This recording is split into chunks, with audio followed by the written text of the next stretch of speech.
primeiro objetivo é encontrar e desenvolver um algoritmo que seja capaz de desenvolver novas moléculas, ou seja, que não sejam conhecidas naquilo que é a informação de base que dá origem a este algoritmo. E o segundo passo é aplicá-lo a um caso de estudo em concreto, uma área em que há uma dificuldade muito grande em encontrar novas terapêuticas. E o caso dos antibióticos, em particular as bactérias multiresistentes, é uma área de interesse público. É um problema, hoje em dia, muito grave e é uma situação que as perspectivas para as próximas décadas não são nada favoráveis.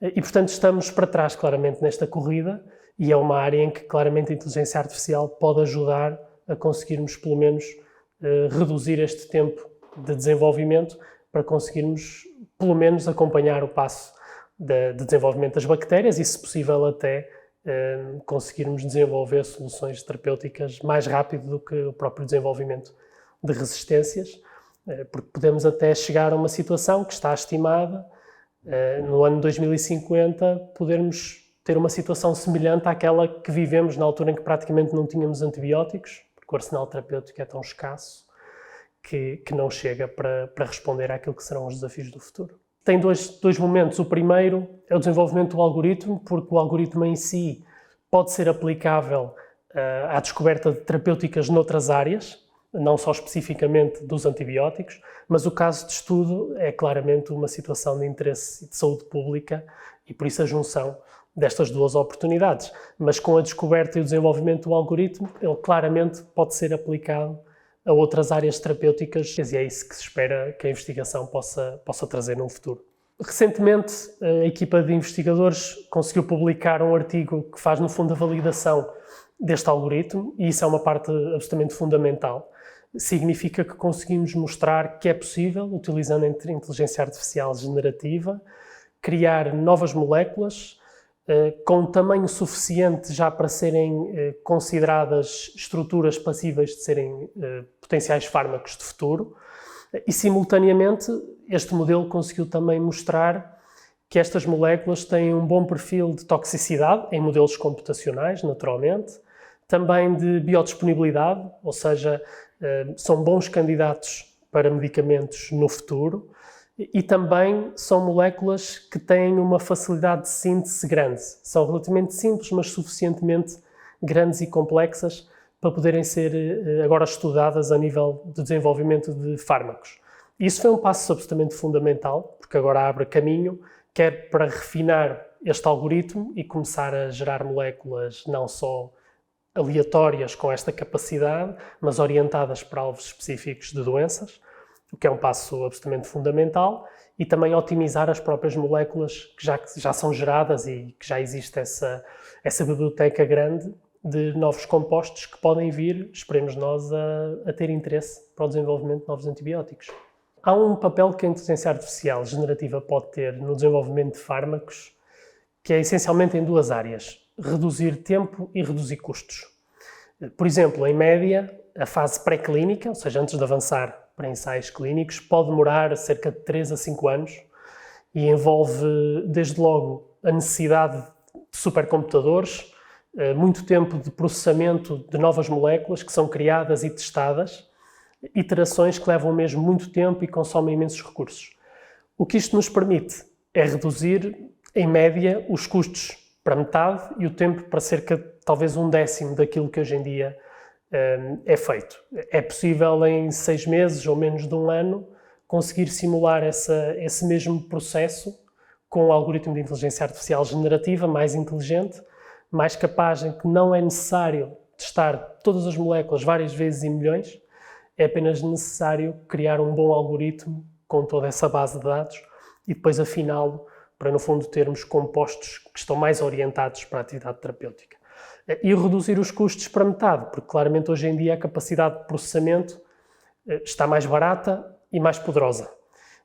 Hoje em dia é possível, por exemplo, este algoritmo consegue correr numa máquina relativamente pequena, num computador mais ou menos vulgar, e isso é um passo muito grande, porque conseguimos reduzir tempo e custos, o que significa que aquela média, por exemplo, no desenvolvimento de novos antibióticos, se falamos de 6 a 8 anos, se conseguirmos reduzir algum tempo aqui, podemos começar a alcançar aquele tempo de desenvolvimento de resistências das bactérias. Isso é absolutamente fundamental. Diminuir os custos e diminuir o tempo é algo absolutamente fundamental para conseguirmos chegar mais rapidamente a novas soluções terapêuticas. Mas claramente temos de ter a noção de que tem que ser complementada com outras abordagens mais clássicas. Quando um algoritmo de inteligência artificial gera algo, nem tudo é explicável. Por exemplo, no caso da geração de novas moléculas, nós conseguimos configurar o algoritmo de forma a aprender automaticamente, não é? Mas essa aprendizagem automática faz com que ele seja capaz de aprender padrões que nós próprios não conseguimos decifrar porque é que lá chegou.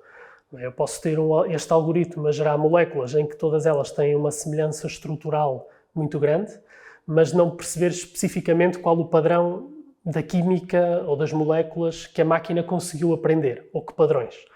Agora, o que eu posso é, usando isso, utilizar depois aquilo que são os estudos de relação estrutura-atividade, que hoje em dia são conhecidos e são clássicos, e, portanto, complementar esta abordagem de inteligência artificial com aquilo que são abordagens clássicas depois de explicabilidade para compreender os mecanismos de ação entre as moléculas e o organismo. E essa complementaridade é absolutamente fundamental e indispensável. O algoritmo sozinho não faz tudo e, por isso, essa pode ser talvez a desvantagem que é complementada com métodos clássicos.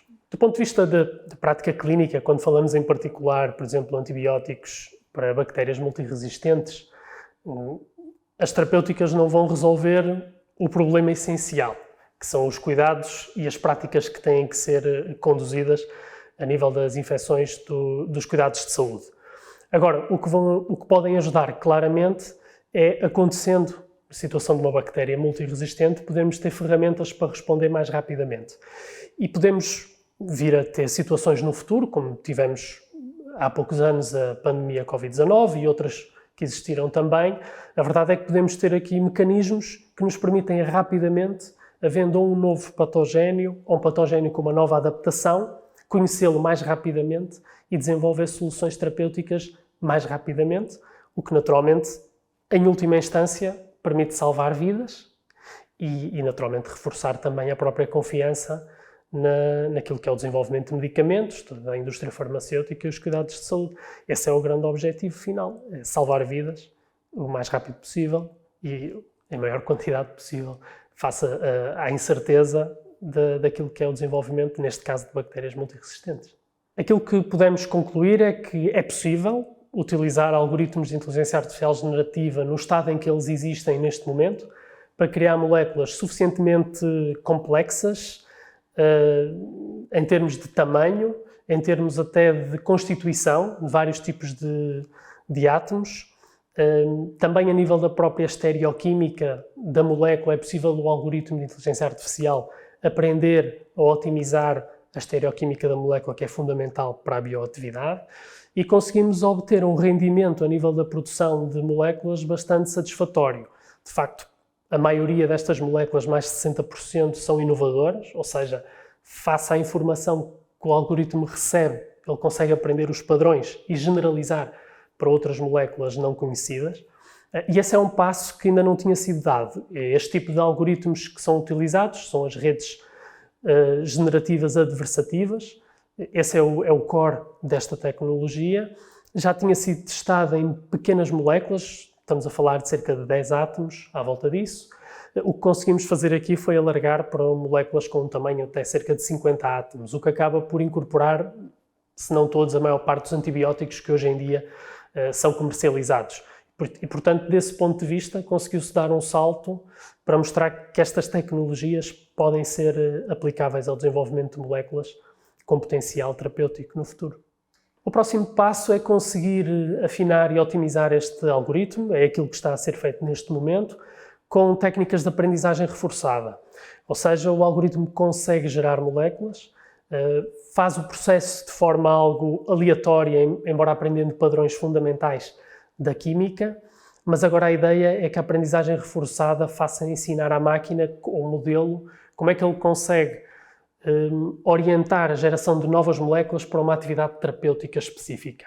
Esse é o objetivo agora, é o passo seguinte, E esta atividade específica está a ser orientada, em particular, para bactérias multiresistentes. Por exemplo, Klebsiella pneumoniae será o grande foco da fase seguinte do trabalho, e esperamos até ao final deste ano o trabalho ficar concluído com o algoritmo de aprendizagem reforçada que funciona no caso, por exemplo, desta bactéria, Klebsiella pneumoniae, e com uma lista de moléculas com um potencial terapêutico, quem sabe, para poderem avançar para uma fase de testes pré-clínicos, que esse seria o grande objetivo, até de demonstração do potencial da tecnologia.